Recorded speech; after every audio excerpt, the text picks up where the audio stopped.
quem você tem se parecido com o mundo, com meu Deus.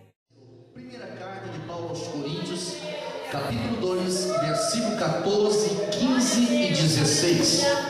O Senhor ministrou esta palavra ao meu coração e eu quero compartilhar nesta noite esta palavra. Eu quero ministrar esta palavra nessa noite subordinada ao tema Vivendo o Sobrenatural. Diga comigo, vivendo o Sobrenatural. Aleluia. Quando o crente aceita Jesus como Salvador, ele é convidado, ele é conduzido às regiões celestiais. Esse assentar nas regiões celestiais é um convite para viver o sobrenatural. É um convite para viver o sobrenatural. Muitas vezes o crente tenta explicar a razão daquilo que é inexplicável. E esta razão daquilo que é inexplicável só é percebido através da ótica ou da visão da fé. É por isso que a fé, ela é o firme fundamento, a prova, a evidência das coisas que não se veem, mas se esperam. É por isso que o próprio escritor aos Hebreus, quando ele está ensinando sobre a fé, lá no capítulo 11, versículo 6, ele diz: sem fé é impossível agradar a Deus. O apóstolo Paulo conclui que tudo que não é feito por fé se torna pecado. Então nesta noite eu quero compartilhar doutrinariamente sobre esses princípios, vivendo o sobrenatural. O sobrenatural. 1 Coríntios capítulo 2, versículo 14. Quem encontrou, diga amém. Alguns irmãos estão ainda folheando a palavra. Esta palavra por si só, ela é suficiente para poder extrair, ela é suficiente para discernir os pensamentos e as intenções do nosso coração. Quando eu dobrei os meus joelhos aqui no início do culto, eu pedi ao Senhor para me dar a graça para compartilhar a palavra, porque esta graça sobre a nossa vida, ela impulsiona a palavra a encontrar o endereço do nosso coração. Diz assim a palavra do Senhor, versículo 14 da primeira carta de Coríntios, capítulo 2. Ora, o homem natural não compreende as coisas do Espírito de Deus, porque lhe parece loucura, e não pode entendê-las, porque elas se discernem espiritualmente. Mas o que é espiritual discerne bem tudo, e ele de ninguém é discernido. Porque quem conheceu a mente do Senhor para que possa instruí-lo? Mas nós temos a mente de Cristo. Quem tem a mente de Cristo, diga glória a Deus. Aceite manter a sua Bíblia aberta, e eu quero que você esteja atento a esta palavra nesta noite, porque esta palavra, ela vai mudar muitas coisas na nossa vida. Esta palavra, ela vai ensinar a razão, porque muitas vezes o crente passa por sofrimento até de forma desnecessária. É porque não compreende o que é viver o sobrenatural. A própria palavra, na sua etimologia, na sua origem, ela já explica o que é sobrenatural.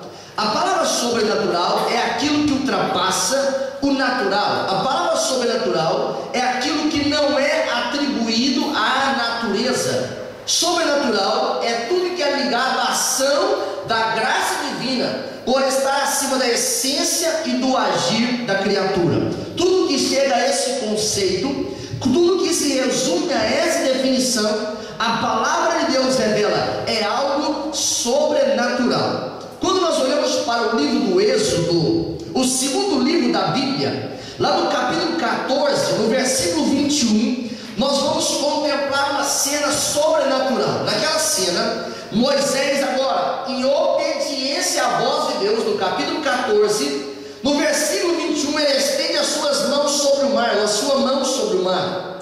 Se nós olharmos para o versículo 17 e 18, ele tinha uma vara, um cajado na sua mão, e aquele cajado foi uma chave que Deus usou para poder abrir o mar. A Bíblia Sagrada revela no versículo 21 do livro de Êxodo, no capítulo 14, que é um forte vento oriental, ele varreu as águas, e agora o povo de Israel puderam passar em pés enxutos. Aquele vento soprou durante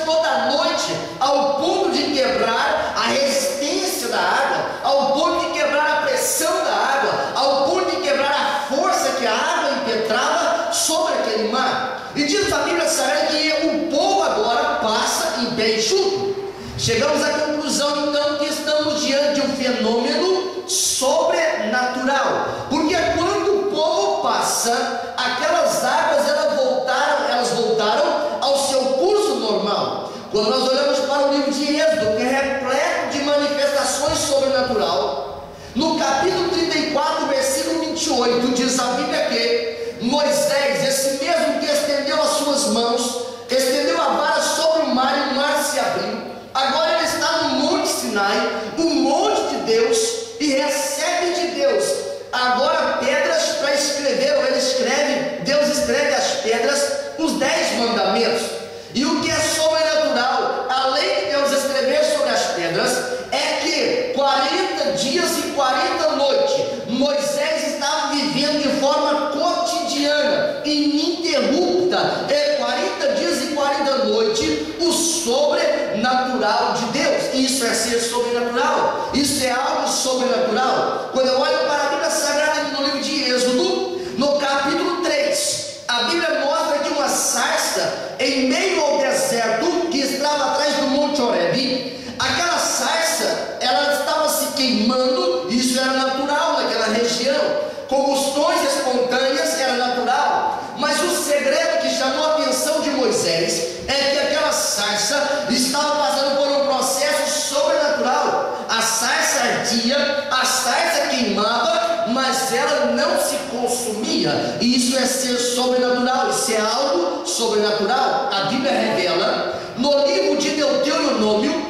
no capítulo 29, versículo 5, que por 40 anos, Neemias depois faz referência a este texto, por 40 anos o povo caminhou pelo deserto, e as suas vestes não estragaram, os seus sapatos não gastaram, e Deus lhe deu sustento por 40 anos sem precisar estarem trabalhando. E isso é sobrenatural. Os seus pés não se incharam. Imagina o que é caminhar 40 anos, à noite temperaturas abaixo de 0 grau, durante o dia mais de 50 graus de temperatura, ninguém inchou os pés, não teve retenções de líquido, a pressão arterial não foi descontrolada, porque o Senhor estava manifestando o sobrenatural. Se nós olharmos para 1 Samuel, capítulo 16, capítulo 17, nós vamos perceber que Davi, ele vence um homem preparado para a guerra, desde a sua juventude, um guerreiro filisteu chamado Golias, e diz a Bíblia que Davi gira a sua funda e a pedra acha o único lugar vulnerável no gigante, e ele cai por terra. Isso é sobrenatural. A Bíblia mostra que Isaías, no capítulo 6 do livro de Isaías, do profeta Isaías, ele está diante de uma casa onde os seus umbrais tremiam, porque a manifestação do século, o manto de Deus, ele estava sobre o lugar. Aquilo era uma manifestação sobrenatural. A Bíblia mostra que Daniel, os seus amigos, melhor dizendo, eles foram colocados agora diante de uma estátua, para que essa estátua fosse adorada. E eles disseram: nós não adoramos a estátua. E por causa disso, Daniel, Misael, Ananias e Azarias, os 3 amigos de Daniel, são colocados em uma fornalha de fogo ardente. E os soldados que colocaram os 3 crentes na fornalha, eles morrem só com a temperatura de lançar os jovens na fornalha. Quando o rei olha, da fornalha havia não 3, mas 4 personagens, e o quarto não era Daniel, o quarto era o Filho de Deus que passeava no meio da chama. E aqueles 3 agora já não estavam mais presos, e o rei manda sair para fora. Quando ele sai para fora, temperatura altíssima da fornalha, não tinha fogo, não tinha sinal de fumaça, não tinha sinais de queimadura. Isso é manifestação sobrenatural. A Bíblia revela que Sansão, ele matou um leão, com as suas próprias mãos. Isso era impossível, mas isso é manifestação sobrenatural. A Bíblia diz que Sansão, com uma queixada de jumento, ele matou 1000 homens. É impossível alguém matar 1000 homens, 1000 soldados, com uma queixada de jumento. E isso é manifestação sobrenatural. A Bíblia diz no livro de Josué que Josué, ele derrubou através do grito as muralhas de Jericó. Nenhuma muralha tão grossa quanto aquela cai quando o povo grita. concêntrica, porque isso é manifestação sobrenatural. A Bíblia revela que Davi, ele venceu inúmeros exércitos, não obstante não ter quantidade numérica suficiente. Isso é manifestação sobrenatural. A Bíblia revela que o rei Ezequias, ele agora é afrontado pelo exército da Síria, e não tinha soldados à altura para lutar. E diz a Bíblia que o Senhor diz para um anjo ir à noite no arraial da Síria, e um anjo só mata 185.000 soldados. Isto é manifestação sobrenatural. A Bíblia diz que Daniel, ele é jogado na fornalha de fogo, na cova dos leões, e ali na cova dos leões por uma noite inteira. Os leões não se alimentaram de Daniel, os leões não atacaram Daniel, e isso é manifestação sobrenatural. Quando você passou hoje pelas ruas dessa cidade, foram tantas guerras espirituais, tantas batalhas travadas nas regiões celestes, que nem eu e você percebemos. Isso é manifestação sobrenatural. O fato de eu e você estar aqui adorando nesta noite está testificando: o homem natural não compreende, mas o espiritual discerne bem todas as coisas, e ele por ninguém é discernido. Quem está entendendo, diga glória a Deus. Qual que é a diferença? Qual é a diferença entre o homem natural e o homem espiritual? Fala comigo: discernimento. A palavra discernimento no original é diacrisis. Essa terminologia, esse vocábulo, ele está atrelado à habilidade dada pelo Espírito de Deus para julgar ou discernir. Julgar ou discernir. Veja bem que não é uma habilidade natural, não é inato do ser humano, não. A discernir espíritos é uma habilidade que o Espírito Santo proporciona. A Bíblia diz que Paulo agora estava ouvindo vozes de uma jovem que dizia assim: esses homens que vos anunciam o Evangelho são servos do Deus Altíssimo. Parece que é algo gostoso de se ouvir. É gostoso quando alguém diz para você: você é um homem de Deus, você é uma mulher de Deus. Agora inventou: você é profeta de Deus, profeta na terra, e mais um monte de coisa assim, que mexe com os elogios, mexe com os brios. Mas agora o apóstolo Paulo diz: eu te mando, sai dela. Aquela mulher estava liberta naquele momento. Era aqueles espíritos demoníacos que tentavam incutir na mente do apóstolo que ele estava por cima, que ele estava agora com uma glória, uma unção, uma revelação que era muito mais alta que os outros.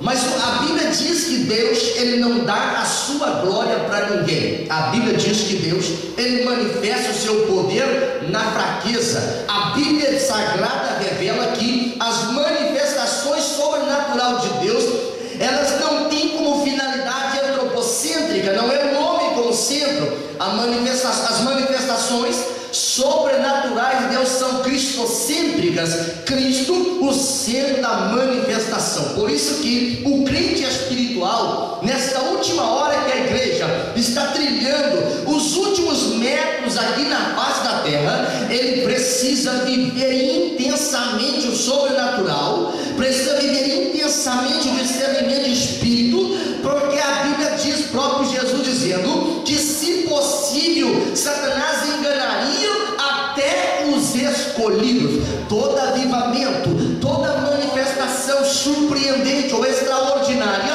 que não for cristocêntrica não é manifestação sobrenatural de Deus. Não é.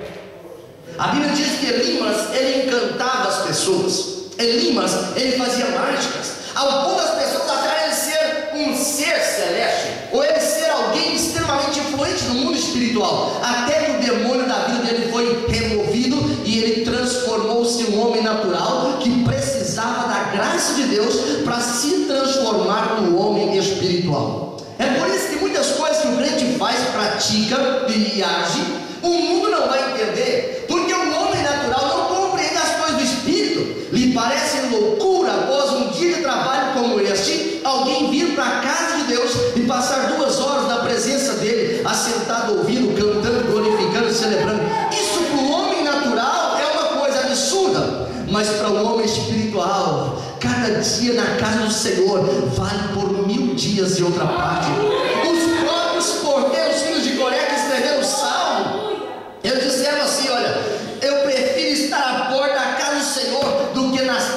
piedade, mesmo que estivesse apenas ouvindo do lado de fora da porta, mas era mais glorioso do que estar em qualquer outro lugar. Por isso que o homem espiritual, ele vai viver intensamente cada momento na presença do Senhor.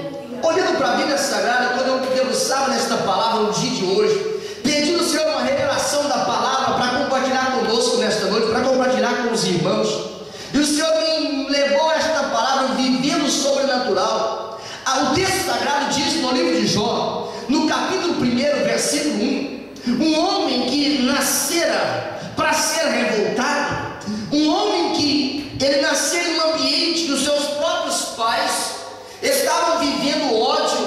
Por que disso? É porque no contexto veterotestamentário, no contexto do Antigo Testamento, cada filho que nascia contava uma parte da história. Cada filho que nascia era gerado, ele representava aquele momento que a família estava atravessando. Isso aconteceu com Jacó. Imagina o pai colocou o nome do filho de enganador, porque viu que o seu Jacó já estava querendo enganar o seu irmão.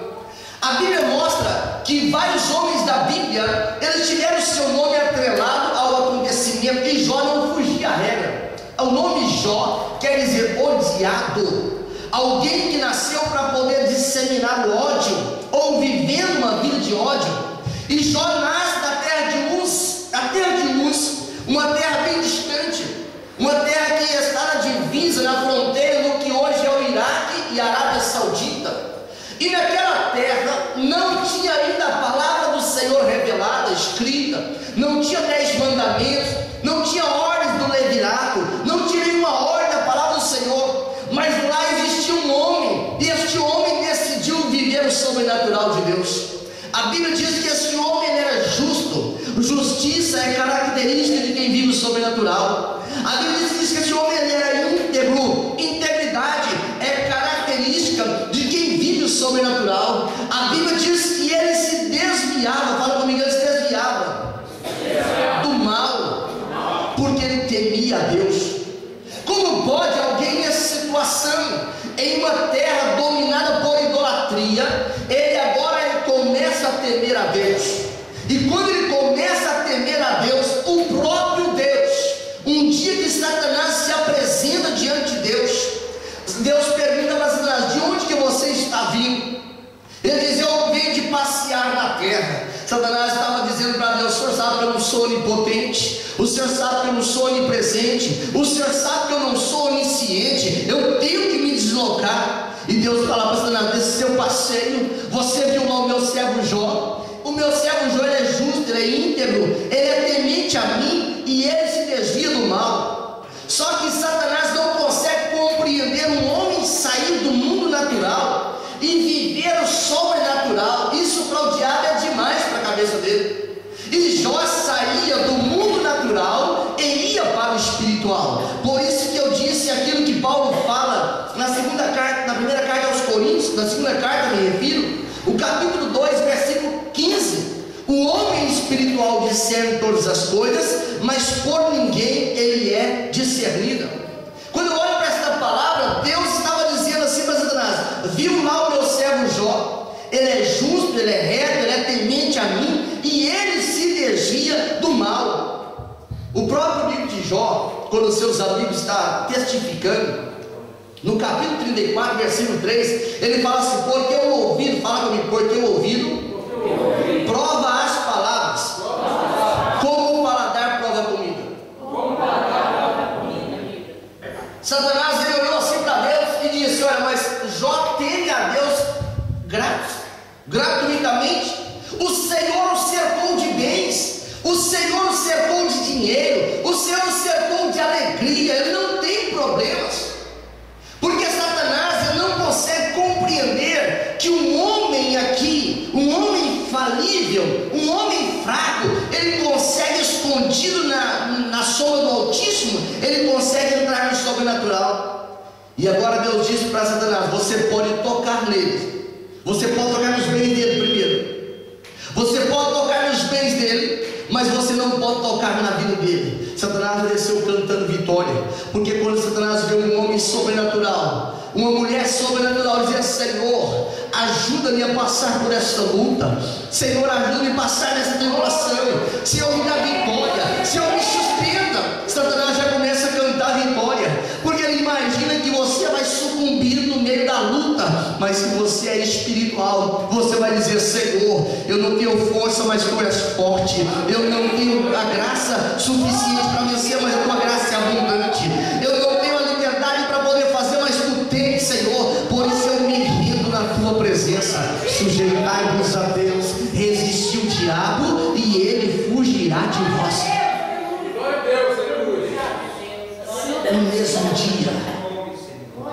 No mesmo dia, Jó foi perdendo seus bens materiais, Jó perdeu seus filhos, Jó perdeu a sua casa, Jó perdeu tudo que o dinheiro podia adquirir. E Satanás volta mais uma vez, e o Senhor fala assim: você vem da onde? Ele diz: passear pela terra. Viu lá o meu servo Jó? Ele é justo, ele é íntegro, ele é temente a mim, e ele se desvia do mal, mesmo que você me incitou sem motivo para destruí-lo. Satanás diz: mas o homem dá tudo pela sua vida. E Deus diz: vou te mostrar então que meu servo Jó, ele é temente. Jó, ele era um homem que estava palmilhando a face da terra, mas a sua vida estava no sobrenatural. A Bíblia revela isso em Filipenses capítulo 1, versículo 21. O apóstolo Paulo diz assim: olha, viver para mim é Cristo, morrer é ganho. Porque ele sabia que não vivia a vida para si, ele vivia a vida para Deus. O homem sobrenatural, quem está vivendo o sobrenatural de Deus, onde ele estiver, sempre o diabo vai perder. Sempre, sempre.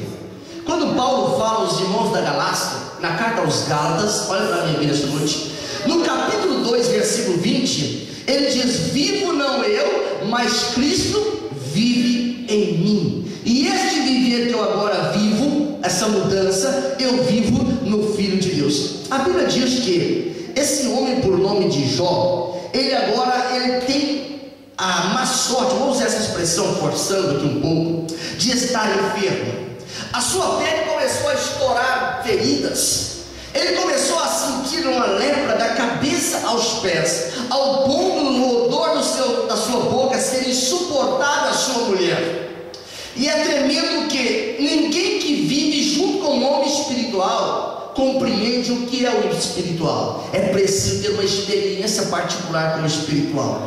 A Bíblia diz que no capítulo 2 de Jó, no versículo 9, aquela mulher que enfrentou com Jó, tendo os filhos, aquela mãe que agora estava órfã dos seus filhos, aquela mãe que agora viu todo o seu recurso financeiro embora no único dia, aquela mãe que viu toda a riqueza da sua casa embora, mas ela não aguentou olhar para Jó e aquela figura desfigurada pela enfermidade.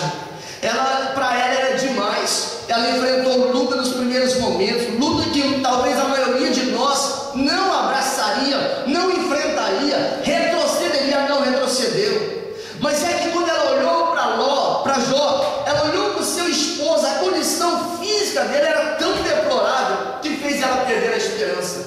E ela disse para Jó: Jó, você ainda mantém a sua integridade, aquela integridade que Deus disse para Satanás: viu lá o meu servo Jó, ele é íntegro. Depois Satanás volta uma vez, ele viu lá o meu servo Jó, ele é íntegro. Ela disse: Jó, parafraseando, será que integridade é algo tão forte assim mesmo?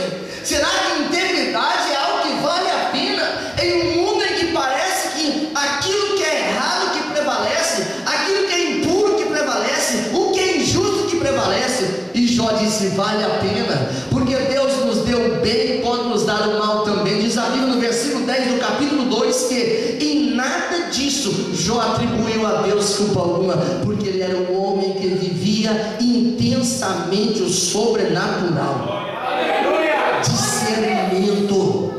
Discernimento. É muito fácil e até conveniente, quando alguém está enfermo, quando alguém está enlutado, o indivíduo chegar e dizer: você está passando isso por causa do seu pecado. É conveniente. Só que Jó disse para Deus: Deus, mostra-me a minha falha, eu preciso compreender onde é que estou falhando, eu preciso entender, porque Jó entendia que o discernimento do Espírito era uma condição vital para continuar sendo um homem espiritual. Diga comigo: o mundo espiritual, o mundo sobrenatural, não se explica de forma natural. É por isso que Paulo, quando ele está ensinando para a igreja de Corinto, por que a igreja de Corinto? Nós lemos nessa noite em Corinto. É porque é uma igreja que tinha no seu bojo a manifestação de todos os dons espirituais. É uma igreja que tinha profecia, revelação, dons de cura, interpretação de língua, variedade de línguas, tinha o dom de fé, dons de curar, dom de sabedoria, dom de palavra do conhecimento. Era uma igreja repleta, era uma igreja rica de manifestações sobrenaturais. E foi para esta igreja que Paulo explica na segunda carta aos Coríntios, lá no capítulo 10, versículo 4: Ei, irmãos, as armas da nossa milícia não são carnais, são poderosas em Deus, são espirituais, para anular sofisma, para destruir fortaleza e levar cativo todo pensamento ao conhecimento do Senhor. É por isso que as armas que Deus nos entregou, elas funcionam no mundo sobrenatural. No mundo sobrenatural. Esse Jó, a história dele, o cenário, a foto da vida dele era algo tão terrível que quando nós vemos no capítulo 2 de Jó, o versículo 12 e 13, Elifas, Zofar, o outro amigo de Ló, eles chegaram de forma longe. Elifas olhou para Bildade e falou: Bildade, quem é aquele cidadão lá? Olhou para Zofar: quem é aquele cidadão lá? Eles eram amigos e não conheceram Jó. A situação dele era tão deplorável, a sua debilidade física era tão deplorável, que por 7 dias e 7 noites eles não lançaram uma única palavra. Não tinha explicação, não tinha justificativa, era terrível demais. E eles vêm para consolar Jó, mas não tinham palavras de consolação. Eles vieram para poder estar junto com Jó, mas não tinham argumentação, porque o homem natural, ele não compreende o sobrenatural. Por que será que esses homens falharam? É porque eles tentaram explicar de forma natural, baseado na experiência deles e dos outros, aquilo que é sobrenatural. É um dos grandes erros que acontece quando alguém quer dar uma definição de algo que Deus ainda mantém calado, que Deus ainda mantém em silêncio. Eles estavam usando de experiência de terceiro. O Senhor me mandou dizer para você nesta noite: viva intensamente o sobrenatural. A armadura de Saul não serve para Davi, a armadura de Saul só serve para Saul. Deus tem uma armadura espiritual para nós vencermos os últimos dias.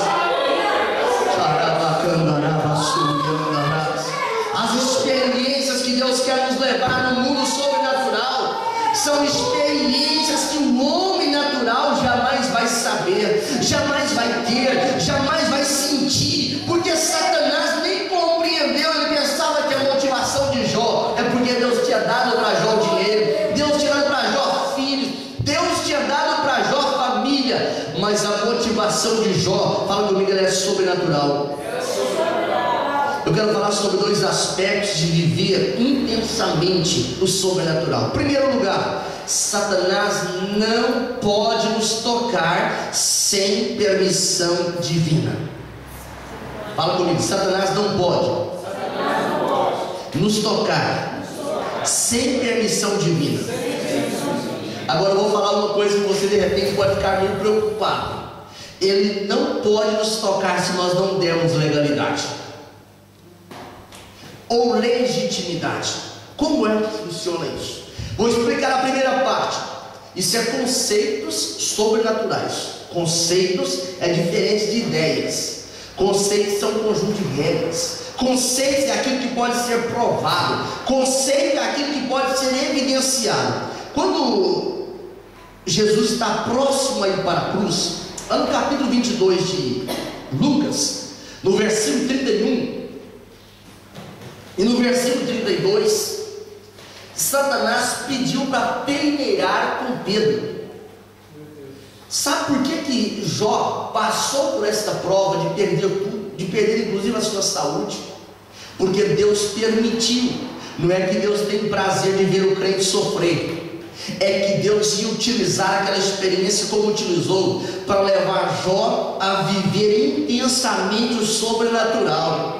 Quando você olha para o último capítulo do livro de Jó, lá no capítulo 42 e no versículo 5, Jó chega à conclusão: Senhor, eu te conhecia de ouvir falar, mas agora os meus olhos te contemplam. Aquela experiência valeu a pena. E agora tinha uma experiência vivida com Deus.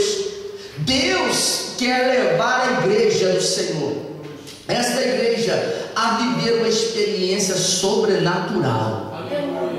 Sobrenatural. Quando eu estava me referindo a Lucas capítulo 22, versículo 31 e 32, diz a Bíblia que Satanás pediu, falou assim: deixa eu peneirar com Pedro. Só que Jesus olhou assim para o Pai e falou: Pai, não libera. Parafraseando para você entender, porque Pedro ainda não havia convertido plenamente. A fé de Pedro ainda não suportaria Satanás peneirar. Sabe o que sobra na peneira? Só os lixos. Eu não sei se alguém teve a oportunidade de trabalhar na construção civil. Eu pastorei uma igreja que estava em construção, e como eu não sabia trabalhar de pedreiro, para mim sobrava só a peneira, de peneirar areia e carregar latas de concreto. E aquela peneira, por várias vezes, ela tinha que ser, ou ela era vítima de um movimento para a esquerda ou para a direita, para jogar fora o entulho.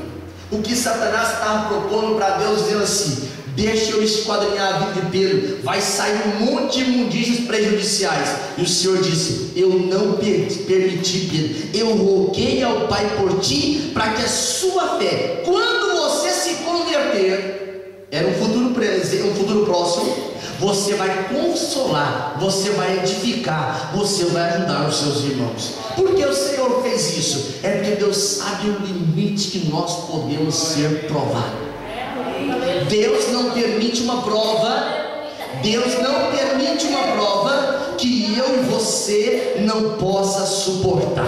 Por isso que vale a pena viver intensamente o sobrenatural de Deus. Quando Paulo explica isso na primeira carta aos Coríntios, no capítulo 10, versículo 13, ele diz: não vem tentação que não seja humana, e junto com a aprovação, ou a tentação, depende da versão que você está usando, ele dá o escape, traduzindo, ele coloca o limite e fala para Satanás: só pode vir até aqui, eu só permito até aqui.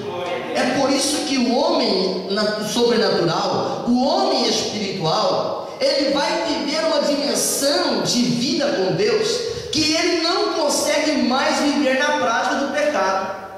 Porque esse novo nascimento, nascimento espiritual, que é da água do Espírito, da palavra do Espírito, quando João explica na sua primeira carta, lá no capítulo 5, versículo 18, ele fala assim: quem é nascido de Deus não peca, não peca. Esta palavra peca, o verbo peca aqui, ele está no presente continuado no original. É como se alguém está assistindo a cena. Traduzindo para a revista atualizada, foi mais clara a tradução, diz: ele não vive pecando. Por que não vive pecando? Porque o homem sobrenatural, o homem espiritual, ele não vive na prática do pecado, porque o que nele é gerado conserva a si mesmo, e o maligno não lhe toca.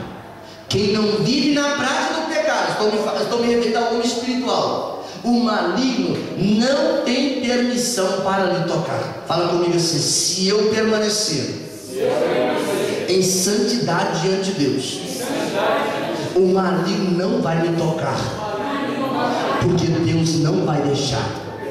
Aleluia. Como que o maligno pode me tocar? É quando nós damos legalidade a Satanás, ou legitimidade a Satanás para nos tocar.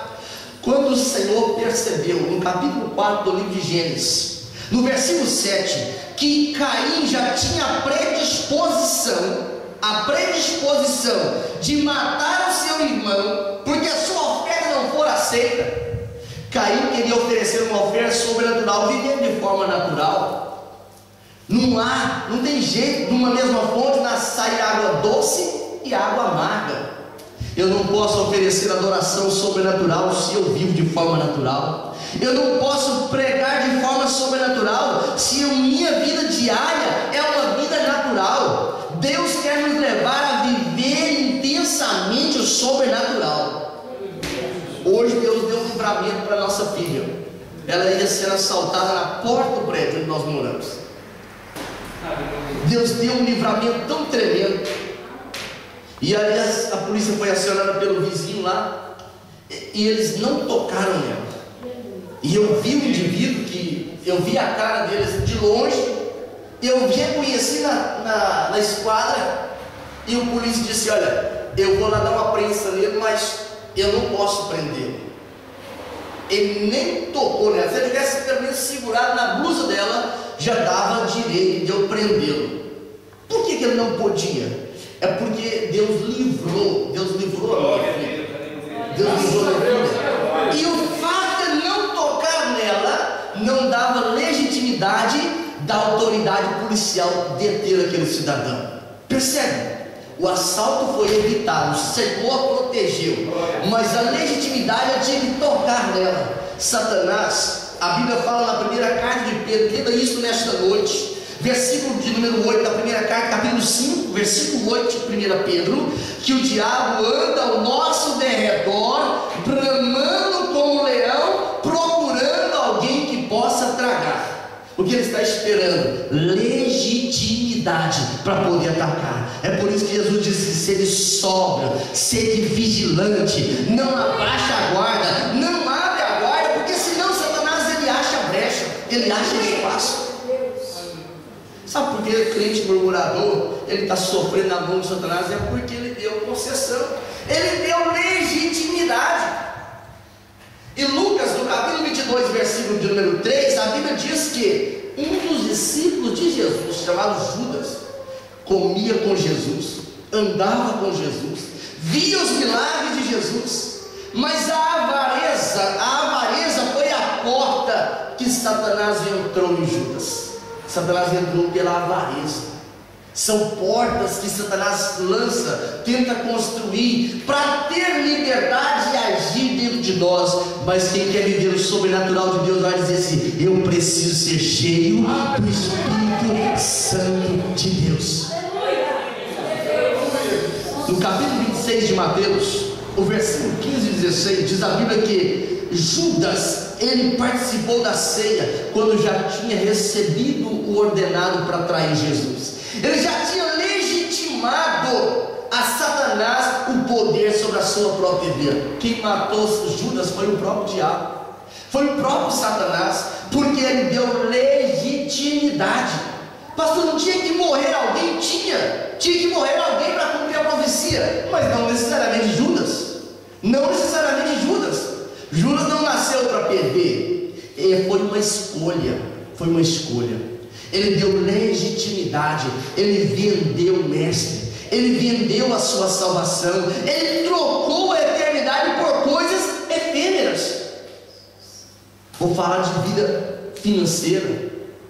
Em Malaquias, no capítulo de número 3, no versículo número 8 e 9, essa porta que o Judas abriu, ela se abre na vida de muitas pessoas, até pessoas que frequentam a igreja, até pessoas que frequentam o culto, e o próprio Deus diz que a pessoa está roubando ele. Essa porta da avareza, infidelidade, desobediência, descontentamento, endurecimento de coração, faz com que dá legitimidade para Satanás entrar na casa, badernar a casa, roubar os bens materiais, roubar a alegria, roubar um monte de valores construídos ao longo dos anos.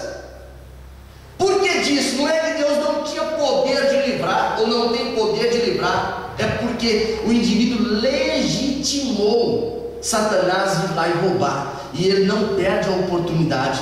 No Evangelho de João, lá no capítulo 10, versículo 10, a Bíblia diz que ele vem para roubar, ele veio para matar, e ele vem para quê? Para destruir. Crente que é infiel nos dízimos e nas ofertas, ele está legitimando Satanás para devassar a sua economia doméstica. Pastor, eu já vi crente fiel que passa por provas financeiras, mas eu já vi crente fiel cumprir o que Tiago, capítulo 1, versículo 12 diz: bem-aventurado o varão que é provado, e aprovado que depois ele recebe a coroa da vida. Não existe prova eterna, não existe prova permanente. E quando Deus prova alguém financeiramente, um crente sobrenatural, é para poder fazer ele andar em caminhos muito mais altos, caminhos muito altaneros, porque o Deus que estabelece, ele muda a história quando o seu propósito é concretizado. A Bíblia diz que o segundo estado de Jó foi o dobro, porque o Senhor o abençoou. Fala comigo assim: a minha casa é um jardim fechado. Não dê concessões a Satanás, não lhe dê brecha a Satanás, porque senão ele faz uma devassa. Ele não tem piedade, ele não tem misericórdia. Por isso, não deixe o devorador entrar na sua casa. E quem pode fechar a porta é você na sua casa, eu na minha casa. Aleluia. Aleluia.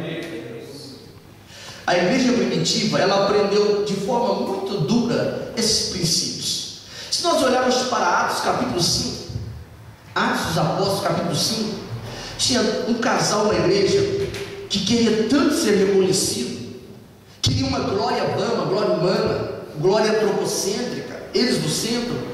E diz a Bíblia que eles acertaram, eles acordaram entre si, o casal, o irmão Ananias e a irmã Safira, de vender uma propriedade e mentir sobre o valor.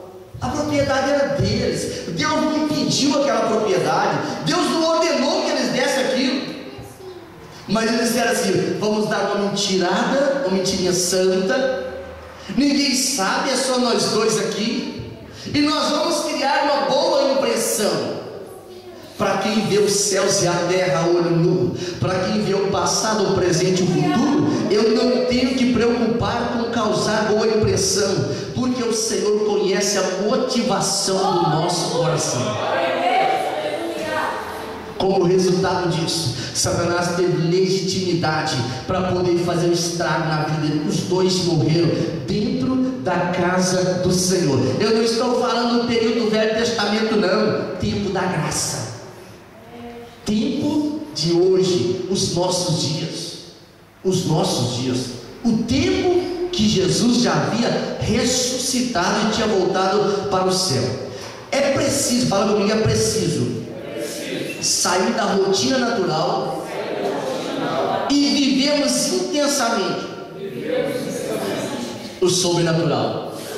Quando Paulo fala à igreja de Filipos, no capítulo 1, versículo de número 6, ele diz assim: olha, aquele que em vós começou a boa obra, ele há de aperfeiçoá-la até o dia de Cristo. Esses princípios, conceitos da palavra do Senhor, qualquer pessoa que tiver noção de gramática, de sintaxe de frase, ele consegue ler o texto, ele consegue até entender o texto. Mas o pastor Lúcio Shedd, naquela Bíblia de comentário Vida Nova, ou a Bíblia Shedd, que elas são parecidas, ele disse uma frase, ele diz: o homem natural, fala comigo, o homem natural, ele entende as palavras, mas ele rejeita os conceitos. Aleluia. Entende a palavra, as palavras, as frases, a construção gramatical, mas ele rejeita os conceitos. Quem abraça os conceitos da palavra do Senhor, ele vai dizer como Jó, lá no capítulo 19, versículo 25: eu sei que o meu Redentor vive e por fim se levantará. Quem é natural pensou naquela hora: você está falando de coisas do céu, você está falando quando chegar lá, você está dizendo como Marta, olha, e Maria, eu sei que é no último dia. Ele usa o versículo 26 do capítulo 19: eu verei a bondade do Senhor nesta carne aqui ainda. Quando Deus te promete, quando Deus me promete, se nós não pecarmos, vivemos intensamente o sobrenatural, é ficar preparado para ser surpreendido por Deus no terreno chamado espiritual. Primeiro, como eu saio da rotina para viver intensamente o sobrenatural? É compreender que a lei de Deus é espiritual. Fala comigo. Em primeiro lugar, para viver intensamente o sobrenatural, é compreender que a lei de Deus, eu não disse as leis, eu disse no singular, a lei de Deus. Eu não estou falando da lei da termodinâmica, eu não estou falando da lei da relatividade, eu estou falando da lei de Deus, princípios eternos. A lei de Deus é espiritual. Quando Paulo ele está falando essa expressão em Romanos 7,14, ele usou uma palavrinha que no grego é assim, pneumáticos. É algo referente ao Espírito Santo. É algo, a lei de Deus, ela é compreendida por nós através da manifestação do Espírito Santo. Vou dar 2 exemplos para nós compreendermos o que é a lei de Deus. Paulo está falando da lei dos conceitos doutrinários, mas há uma lei estabelecida que ela não muda. Essa lei chama lei da semeadura. Quando Oséias, o profeta Oséias, ele explica no capítulo 8, versículo 7, ele diz: quem semeia ventos, colhe o quê? Tempestades. Na versão revista, como diz, tormentas. Quem semeia vento, colhe o quê? Tempestade, tormenta. E Paulo ensina sobre a lei da semeadura para a vida daquele que vive intensamente o sobrenatural. No capítulo 9 da segunda carta aos Coríntios, no versículo 6, ele fala assim: olha, quem semeia pouco ceifará. Quem semeia em abundância ceifará. Por que Paulo explica isso? Ele está falando sobre princípios da lei de Deus, a lei da reciprocidade. Deus não deixa barato, Deus não perde. O homem natural não compreende isso, mas o espiritual, ele discerne, voltando a citar 2 Coríntios capítulo 2, versículo 15, ele discerne todas as coisas e por ninguém ele é discernido. Por que ele consegue discernir isso? A explicação vem no versículo 16. Nós temos, diga comigo, nós temos a mente de Cristo. A mente de Cristo é ter a qualidade, é ter a habilidade sobrenatural para ponderar, para julgar de forma honesta, de forma justa. É por isso que o homem espiritual, ele sempre vai surpreender. O homem espiritual, ele sempre vai ser algo que o homem natural não entende, porque ele compreende que a lei de Deus também é espiritual. Paulo, quando ele está ensinando aos irmãos de Roma, na carta aos Romanos, no capítulo 8, no versículo 5, ele fala assim: olha, os que andam segundo a carne inclinam-se para as coisas, mas os que andam segundo o Espírito inclinam para as coisas do Espírito. E a inclinação da carne é a morte, mas a inclinação do Espírito é vida. É por isso que é preciso, para sair do natural e viver intensamente o sobrenatural, é preciso compreender que a lei de Deus é uma lei espiritual. A lei da semeadura, ela não ficou parada no período veterotestamentário, não. A lei da semeadura, ela existe hoje tanto quanto existiu no princípio, porque essas leis são leis eternas. Deus não retira a sua benignidade, Deus não retira a sua longanimidade daquele lei espiritual, porque o Senhor tem prazer em viver conosco um relacionamento espiritual. Deus pode solucionar aquilo que nos aflige financeiramente apenas com meia palavra, nem uma palavra inteira, mas isso nos aflige. Mas o que eu quero te convidar nesta noite é viver intensamente o sobrenatural. Segundo lugar, para viver intensamente o sobrenatural, é preciso compreender que não estamos aqui nessa terra para um turismo. É uma batalha espiritual, é uma guerra espiritual. Nós estamos em uma guerra espiritual, e essa guerra começa aqui, ó, dentro de mim e de você. O homem espiritual está aí dentro, ele quer vencer o homem natural. O homem natural que quer nos dominar, quer vencer o homem espiritual. O apóstolo Paulo, nessa carta aos Romanos, no capítulo 7, versículo 15, ele fala assim: porque o que faço não aprovo, pois o que quero, isso não faço, mas o que aborreço, isso eu faço. E no versículo 19 ele diz: porque não faço o bem que quero, mas o mal que quero, esse faço. E ele diz: porque segundo o homem interior, versículo 22, né? Tenho prazer na lei de Deus. Que conflito é esse? Que guerra é esta? É que dentro do apóstolo Paulo havia uma guerra, como há também na minha e na sua vida. E Paulo, no capítulo de número 7 de Romanos, versículo 23, ele está contemplando, o Espírito Santo levou ele a contemplar, a ele assistir uma guerra que havia entre os seus próprios membros. Se você chegou aqui nesta noite, depois de um dia de trabalho, sabe por que você chegou? É porque o homem espiritual dentro de você venceu o homem natural. O natural diz: vai para casa, coloca o pé na mesa, toma lá um refresco, liga a TV, deve ter algumas coisas boas para você assistir, e você merece o descanso. Você trabalhou o dia todo, mas o homem espiritual diz para você: a minha alma tem sede de Deus. Quando eu me apresentarei diante dele? Ai, que vontade de ir para a casa do Senhor, que vontade de ir para a presença do Senhor. E eu e você podemos celebrar nesta noite, porque o homem espiritual venceu o homem, aleluia, o homem natural. É uma batalha, a lei do entendimento é uma lei que batalha contra a lei da carne, e o Senhor te deu discernimento para estar aqui. Terceiro, vou acelerar para não concluir esta palavra. É preciso ter a mente de Cristo. É preciso ter a mente de Cristo. O homem espiritual que quer viver intensamente o sobrenatural, ele tem que ter a mente de Cristo. A palavra mente é nous. É o poder, a faculdade de ponderar, julgar sobriamente, calmamente, imparcialmente todas as coisas. Isso só é possível através do discernimento.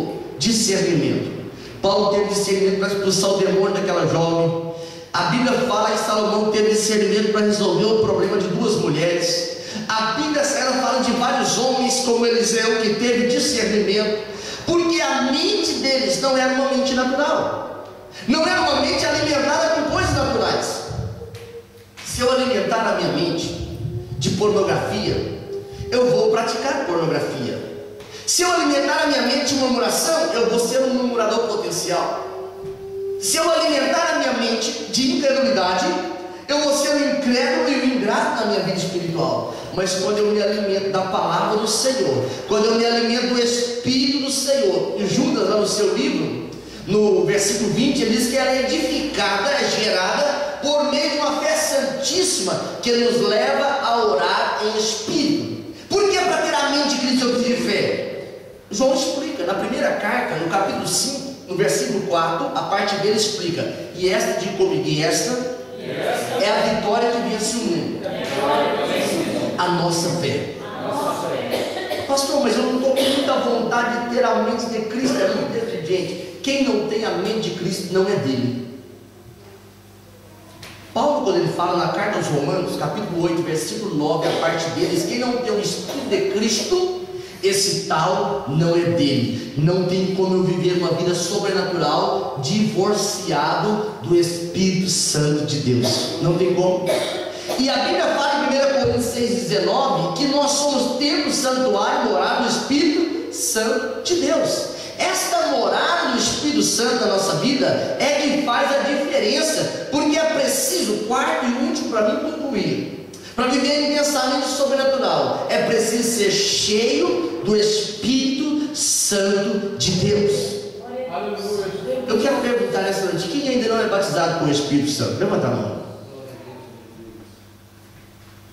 Batismo com o Espírito Santo é uma promessa do Pai. No Evangelho de Lucas, no capítulo 24, versículo 49, Jesus diz: vocês ficam em Jerusalém, até que do alto será revestido com a promessa do Pai. Esta promessa, ela não foi sepultada junto com o último apóstolo, não. Porque em Atos 2:39, a expressão sagrada diz: essa promessa é para vós, para vossos filhos e para todos quanto o Senhor ainda chamar. O Senhor chamar. O crente não pode desistir de ser batizado com o Espírito Santo. E Jesus diz em Atos capítulo número 1, versículo 8, ele diz: mas recebereis poder ao descer sobre vós o Espírito Santo, e ser-me-eis testemunhas tanto em Judeia, Samaria e até os confins da terra. Ser cheio do Espírito Santo é viver intensamente o sobrenatural de Deus, porque evangelização é algo sobrenatural. Evangelização não é uma divulgação de marketing. Evangelização não é propaganda do reino de Deus. Evangelização é uma guerra espiritual em que Deus me dá a oportunidade de resgatar vidas e colocá-las na direção do céu, resgatar alguém que estava no reino das trevas e fazer com que ele permaneça ou ele ande no reino da luz. E esta coisa é tão gloriosa que eles ficaram 10 dias esperando a promessa. E no capítulo 2 de Atos dos Apóstolos, versículo 1 até o versículo 4, estavam todos reunidos no mesmo lugar. De repente veio sobre eles línguas como de fogo, e cada um falava conforme o Espírito lhe concedia, e todos foram cheios do Espírito Santo de Deus. Você que não é batizado, jejua por isso, faça vigília por isso, clame a Deus por isso, faça propósito por isso, porque esse revestimento de poder é necessidade para quem quer estar mais perto de Deus, quem quer ser mais eficaz na obra de Deus. É preciso ser batizado com o Espírito Santo. Aqueles homens medrosos que estavam escondidos agora, em Atos 2:41, levanta Pedro que Satanás pediu: deixa eu peneirar com ele, deixa eu trazer o que está sujo na vida dele à tona, deixa eu detonar com ele. Jesus não permitiu, mas agora Pedro assume a dianteira.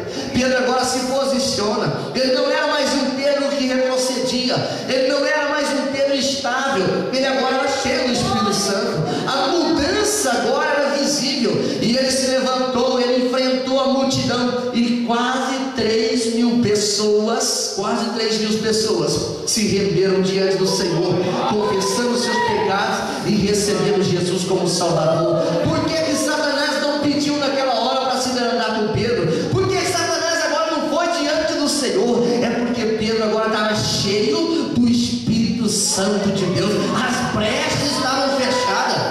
Eu quero te convidar esta noite a fechar brechas, dizer: Senhor, esquadrinha-me, onde é que tem a brecha? Eu quero ser dominado, saturado, preenchido pelo Espírito Santo de Deus. E você vai poder dizer como Jó no capítulo 42, versículo 5: eu te conhecia de ouvir falar, mas agora os meus olhos te contemplam. Os meus olhos te contemplam. Diga para a pessoa do lado assim: seja cheio do Espírito Santo de Deus. Amém. Vamos ficar de pé neste momento e vamos orar, pedindo ao Senhor: Senhor, me ajuda a viver intensamente o sobrenatural, viver intensamente os milagres, viver intensamente os prodígios, viver intensamente salvação de alma. Não tem maior milagre do que uma alma ser salva. Não tem maior milagre. Começa a contabilizar os milagres sendo cheio do Espírito Santo. Começa a evangelizar dizendo: Senhor, eu preciso ser revestido, porque faço com o Senhor uma aliança. Se o Senhor me revestir, eu vou pregar de norte a sul deste país, eu vou evangelizar todos os dias no comboio, vou evangelizar no meu trabalho, no meu telemóvel, vai ser um objeto de evangelização. Jesus vai te encher, Jesus vai te encher, é promessa dele, é promessa dele. Pai Celestial, nesta noite, Senhor, quando nós ministramos a Tua palavra, Senhor, os amigos de Jó não compreendiam, a esposa não compreendera, nem mesmo Jó estava compreendendo, Senhor, mas o Senhor estava levando Jó a uma dimensão sobrenatural. O apóstolo Paulo não sabia se essa elevação, se era no corpo, se era fora do corpo. Ele só sabia que ele foi ao terceiro céu, que ele viu coisas inefáveis, que ele viu coisas gloriosas. Deus, eu sei que essa experiência, ela pode se repetir, nós viajarmos no sobrenatural, nós voarmos nas asas do sobrenatural. Por isso eu quero te pedir: enche crente aqui com o Espírito Santo, Senhor, enche crente com o Espírito Santo, derrama a unção do Espírito neste ambiente, me